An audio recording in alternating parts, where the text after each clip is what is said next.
आज मैं कक्षा 11 और 12 के छात्र छात्राओं के लिए व्याकरण भाग से रस विषय को व्याख्यायित करूंगी। सबसे पहले मैं रस शब्द का अर्थ बताती हूँ। रस का शाब्दिक अर्थ आनंद है। किसी भी काव्य, नाटक, कथा, कहानी, उपन्यास या कोई भी रमणीय प्रसंग को सुनकर या पढ़कर जिस आनंद की अनुभूति होती है उसे रस कहते हैं। नाट्यशास्त्र में भरत मुनि ने सर्वप्रथम रस की व्याख्या की। उन्होंने लिखा, विभावानुभाव व्यभिचारी संयोगात रस निष्पत्ति, अर्थात विभाव, अनुभाव और संचारी भावों के संयोग से रस की निष्पत्ति होती है। साहित्य में मुख्य 9 रस माने गए हैं। रस के 4 अंग हैं। स्थायी भाव पहला, दूसरा विभाव, अनुभाव और चौथा संचारी भाव। स्थायी भाव पे आते हैं। स्थायी भाव मनुष्य के मन में जो भावनाएं मिट्टी के गंध की तरह स्थायी रूप से विद्यमान होती हैं उसे ही स्थायी भाव कहते हैं।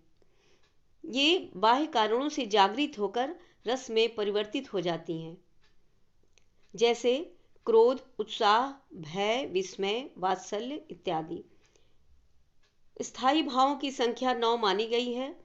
रसों की संख्या भी 9 मानी गई है। हर रस के मूल में एक स्थायी भाव रहता है। बाद के आचार्यों ने 2 और भावों को स्थायी भाव माना है, वात्सल्य और ईश्वर विषयक प्रेम। इस प्रकार स्थायी भावों की संख्या 11 हो गई। ये स्थायी भाव रस के मूल कारण हैं। इसलिए जितने रस होंगे उतने स्थायी भाव भी होंगे। अब मैं स्थायी भाव और रस के विषय में अब उनके नाम बताती हूँ और साथ ही रस के साथ उसका स्थायी भाव भी। पहला रस है श्रृंगार रस और उसका स्थायी भाव रति है। दूसरा है हास्य रस और उसका स्थायी भाव हास है। तीसरा रस है करुण रस और उसका स्थायी भाव शोक है। चौथा रस है वीर रस और उसका स्थायी भाव उत्साह। पांचवें पर आते हैं। पांचवा रस रौद्र रस, उसका स्थायी भाव क्रोध है। भयानक रस है, उसका स्थायी भाव भय। सातवां रस है विभत्स रस और उसका स्थायी भाव जुगुप्सा। आठवां रस अद्भुत रस है और उसका स्थायी भाव विस्मय। नवां रस शांत रस और उसका स्थायी भाव निर्वेद माना गया है। 10वां रस वात्सल्य रस, जो बाद में आचार्यों ने जोड़ दिया, इसका स्थायी भाव वत्सलता है। और एक और जोड़ा है भक्ति रस, उसका स्थायी भाव रति।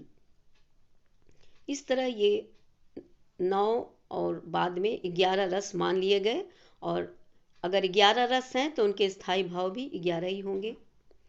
अब आइए विभाव पे चलते हैं। विभाव स्थायी भावों को जागृत करने वाले कारण ही कहलाते हैं।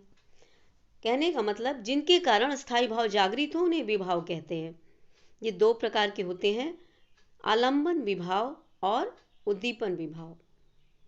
जिसका आलंबन या सहारा लेकर स्थायी भाव जागृत होते हैं उन्हें आलंबन विभाव कहते हैं। आलंबन विभाव के 2 भेद हैं, विषय और आश्रय। विषय कैसे कहेंगे? जिस पात्र के प्रति किसी पात्र के भाव जागृत होते हैं वो विषय है। और आश्रय, जिस पात्र में भाव जागृत होते हैं वह आश्रय कहलाता है। एक उदाहरण मैं आपको देती हूँ। जैसे पुष्प वाटिका के प्रसंग में सीता को देखकर सीता के प्रति राम के हृदय में रति भाव जागृत होता है। इस उदाहरण में सीता विषय है, चित्र के माध्यम से दिखाया गया है। ये देखिए, सीता विषय है और राम आश्रय, आश्रय लिखा हुआ है। यही आश्रय और आलंबन स्थायी भावों को रस में परिवर्तित कर देते हैं। उद्दीपन विभाव पे आते हैं। जो स्थायी भावों को दीप्त करके रसावस्था तक पहुंचाते हैं वे उद्दीपन विभाव कहलाते हैं। जैसे वीर रस के स्थायी भाव उत्साह के लिए सामने खड़ा हुआ शत्रु आलम्बन विभाव होगा। शत्रु के साथ सेना, युद्ध के बाजे और शत्रु की दरपोक्तियां, गर्जन तर्जन, शस्त्र संचालन आदि उद्दीपन विभाव के अंतर्गत आएंगे। अनुभाव पे आते हैं। रति, शोक, हास आदि स्थायी भावों को प्रकाशित या व्यक्त करने वाली आश्रय की चेष्टाएं अनुभाव कहलाती हैं। जैसे विरहाकुल नायक द्वारा सिसकियां भरना, मिलन के भावावेश में अश्रु, पसीना, रोमांच, आंखों का लाल होना, क्रोध के कारण इत्यादि ये अनुभाव कहे जाते हैं। लेकिन अगर आग से चेहरा लाल है या आग के पास धूप के कारण चेहरा लाल है तो वो अनुभाव नहीं होगा। घबराहट में पसीना आना अनुभाव है, लेकिन गर्मी से पसीना आना वो अनुभव नहीं होगा। अब अनुभवों की संख्या 8 मानी गई है।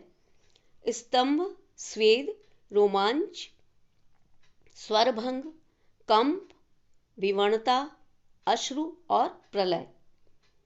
अब आते हैं संचारी भाव पर। जो भाव पानी के बुलबुलों की तरह कुछ देर के लिए उत्पन्न होते हैं और कुछ समय पश्चात ही विलीन हो जाते हैं, उन्हें संचारी भाव कहते हैं।